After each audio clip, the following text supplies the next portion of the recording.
Hello students, आप सबका स्वागत है हमारे चैनल एम्पलीट्यूड स्टडीज़ 2.0 में। देखिए, आपको मालूम ही है कि हम डिप्लोमा यूपी में जो मैथ्स की बुक चलती है डिप्लोमा फर्स्ट ईयर में, जिसका सिलेबस 2024 में पूरी तरह से बदल दिया गया था, पैटर्न और सिलेबस दोनों।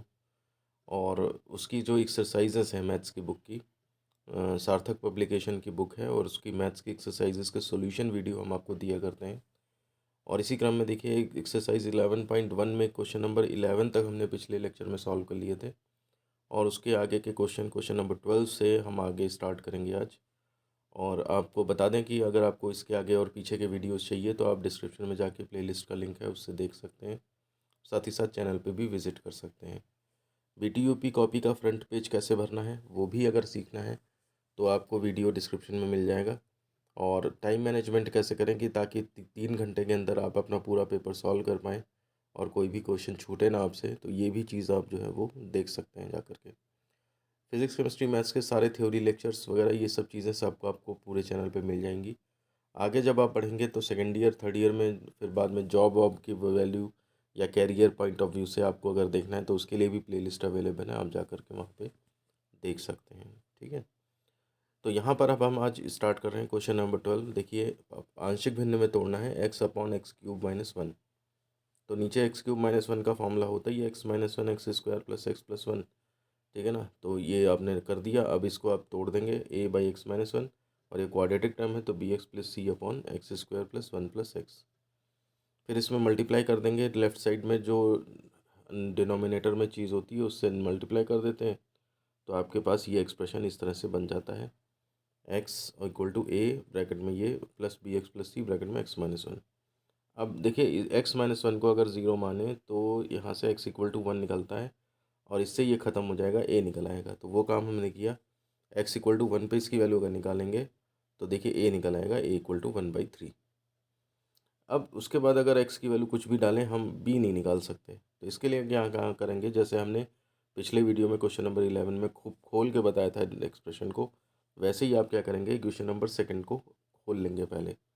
मतलब आपको एकदम से ये काम नहीं करना है, लिखेंगे आप क्वेश्चन नंबर सेकंड का विस्तार करने पर।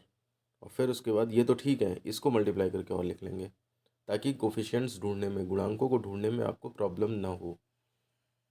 अब x² के गुणांकों की तुलना करेंगे तो इधर तो है नहीं तो ज़ीरो कर दिया। इधर एक तो a साफ साफ दिख रहा था मुझे, और एक इधर से अंदर से मल्टीप्लाई करेंगे तो निकलेगा b, वो निकला। a की वैल्यू यहाँ से डाल दी तो बचा b आपका सॉल्व होके आ जाता है। दो ही कांस्टेंट, अब तीसरा और निकालना था c। तो x के गुणांकों की तुलना कर दी है तो ये दो चीज़ें आ गई इसमें, a b c। तो a और b की वैल्यू आप डाल देंगे यहाँ से बचा c आपका कैलकुलेट होकर निकल आएगा। अगर इससे भी नहीं कुछ काम बनता तो आप गुणांकों अचर पदों की तुलना कर लेते हैं तो उससे कुछ बनता काम। बहरहाल a b c आपको निकालने होते हैं। जब a b c तीनों निकल आएँ तो आप उनकी वैल्यू इक्वेशन नंबर फर्स्ट में डाल देंगे और फिर आपकी आंशिक भिन्नें जो है वो ब्रेक होकर के इस तरह से आ जाती हैं। ठीक है ना, तो इस तरह से जो है ये आपका क्वेश्चन नंबर जो 12 है वो कंप्लीट होता है। और अब हम क्वेश्चन नंबर 13 पे आते हैं। ये आपका यहाँ से देखिए टाइप नंबर 4 स्टार्ट हो रहा है, अगला टाइप स्टार्ट हो रहा है, तो इसे आपको बहुत ध्यान से देखने की ज़रूरत है। इसमें देखिए क्या होता है कि फ़र्क ये है कि यहाँ पे जहाँ जहाँ है x वो x² की ही फॉर्म में है। अब अगर हम इस तरह क्वाड्रेटिक के हिसाब से नॉर्मल तरीके से मानने लगें तो एक तो हमें ax + b इसके हिसाब से मानना पड़ जाएगा। फिर हमें ये होल स्क्वायर दिया है तो सिंगल टर्म के हिसाब से cx + d अपॉन इतना करना पड़ेगा और फिर ex + f करके और तब इसका स्क्वायर वाला टर्म लेना पड़ेगा। तो ये इतने सारे वेरिएबल बन जाएंगे कि हमारे लिए हैंडल करना फिर बड़ा मुश्किल हो जाएगा। तो इसके लिए तरीका ये है कि x² को y मतलब एक सिंगल वेरिएबल में मान लेते हैं। तो ये क्वेश्चन हमारा सिंपल 1/y+2 और इंटू y+1 का स्क्वायर हो जाता है, जिसको कि सिंपली सॉल्व किया जा सकता है। तो हम क्या करेंगे, स्टार्टिंग में इसी को एक ये सिंगल टर्म है तो a बाई करके मान लिया, फिर ये सिंगल टर्म को b बाई और इसका स्क्वायर है तो c बाई ऐसे करके मान लिया। उसके बाद मल्टीप्लाई कर दिया और उसके बाद जब हम इसमें जिस तरह से सॉल्व करते हैं, y की एक वैल्यू रखी, y की दूसरी वैल्यू रखी, एक एक वेरिएबल निकल आया। फिर उसके बाद नहीं निकल पा रहे थे तो हमने एक्सपेंड कर दिया, y² के गुणांकों की तुलना करी तो उससे b भी निकल आया है। जब ये सब निकल आए तो हमने वापस पुट करे हैं क्वेश्चन नंबर फर्स्ट में। तो ये आपका जो है 1 इतना इतना इज इक्वल टू इतना, इस तरह से ब्रेक कर दिया। अब इसमें आप x² बाद में रख दो आप, तो y equal to x square जब रख दिया तो ये आपका 1/x² + 2 इतना इतना इज इक्वल टू इतना, और इस तरह से हमारा जो है ये आंसर आ जाता है। तो जो क्वेश्चन वैसे बड़ा कॉम्प्लिकेटेड लग रहा था नॉर्मल तरीके से देखने पे, क्वेश्चन नंबर 13, और वो इस तरीके से सॉल्व करने पे बहुत ही सिंपली जो है वो सॉल्व हो गया है। अब आगे चलते हैं। देखिए क्वेश्चन नंबर 14 है हमारे पास। इसमें क्या है, 4x⁴ + 3/x² + 4x² + 1x² + 3। तो इसको भी यही किया, एक्स स्क्वायर को वाई मान लिया है। तो ऊपर जो है पावर 4 दी थी तो वो वाई स्क्वायर बन गया केवल। नीचे आपका y+4 y+1 y+3। अब इसको मान लिया आपने a by something, b by this much, c by this much, multiply कर दिया। और ये तो इतना सिंपल है कि आपका केवल वैल्यूज़ पुट करने से ही इसकी वैल्यूज़ निकल आएंगी। तो ए बी सी तीनों मिल गए, हमने तीनों वापस पुट कर दिए, फिर y की वैल्यू x² वापस डाल दिए, और इस तरह से ये हमारा क्वेश्चन नंबर 14 कंप्लीट हो जाता है। देखिए हमने इसमें जो है वो पूरा कैलकुलेशन आपको करके दिखा रखा है। आप